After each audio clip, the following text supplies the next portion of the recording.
ಚಕ್ರದ ಪರಿಚಯ ಸನ್ನಿವೇಶ. ಶಾಲೆಯ ಆವರಣದಲ್ಲಿ ಎಲ್ಲ ಮಕ್ಕಳು ಆಟ ಆಡುತ್ತಿರುತ್ತಾರೆ. ಶ್ವೇತಾ ಒಬ್ಬಳೇ ಸುಮ್ಮನೆ ಕುಳಿತಿರುತ್ತಾಳೆ. ಉಷಾ ಬಾಯಿಲಿ. ಶ್ವೇತಾ ಒಬ್ಬಳೇ ಸುಮ್ಮನೆ ಕೂತಿದ್ದಾಳೆ.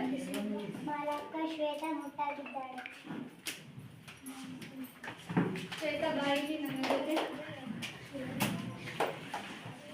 ಮಾಲಕ್ಕ ನನಗೆ ಏನು ತೊಂದರೆ ಆಗಿದೆ. ಅದು ತೊಂದರೆ ಅಲ್ಲ, ನೀನು ಮುಟ್ಟಾಗಿದ್ದೀಯಾ.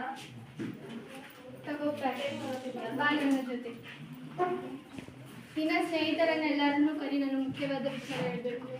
ಉಷಾ ಅನು ಮಂಜುಳಾ ಬನ್ನಿ. ಮಾಲಕ್ಕ ನಿಮಗೆ ಏನು ಮುಖ್ಯವಾದ ವಿಷಯ ಹೇಳ್ಬೇಕಂತೆ. ಹೇಳಿ ಅಕ್ಕ, ಏನಾಗಿತ್ತು? ಎಲ್ಲ ಹೆಣ್ಣು ಮಕ್ಕಳು 10 ವರ್ಷದ ಮೇಲೆ ಋತುಮತಿ ಆಗುತ್ತಾರೆ ಹಾಗೂ ಮುಟ್ಟಾಗುತ್ತಾರೆ. ಪ್ರತಿ ತಿಂಗಳು ಮುಟ್ಟಾಗುತ್ತಾರೆ, ಅದು ಸಹಜ ಪ್ರಕ್ರಿಯೆ. ಹೌದು ಅಕ್ಕ, ಕಳೆದ ತಿಂಗಳು ನಾನು ಮುಟ್ಟಾಗಿದ್ದೆ. ಆಗ ನನಗೆ ತುಂಬಾ ಭಯ ಪಡುವುದು ಬೇಡ, ಮುಟ್ಟಾಗುವುದು ಸಹಜ ಕ್ರಿಯೆ.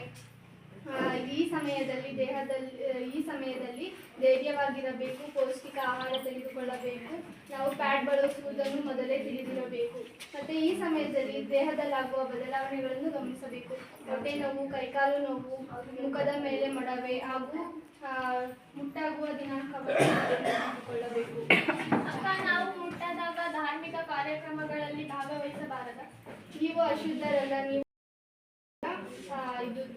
ದಿನನಿತ್ಯ ಆಟವಾಡಬಹುದು, ಶಾಲೆಗಳಿಗೆ ಹೋಗಬಹುದು, ದೇವಸ್ಥಾನ ಹಾಗೂ ಕಾರ್ಯಕ್ರಮಗಳಿಗೆ ಭಾಗವಹಿಸಬಹುದು. ಸರಿ ಅಕ್ಕ.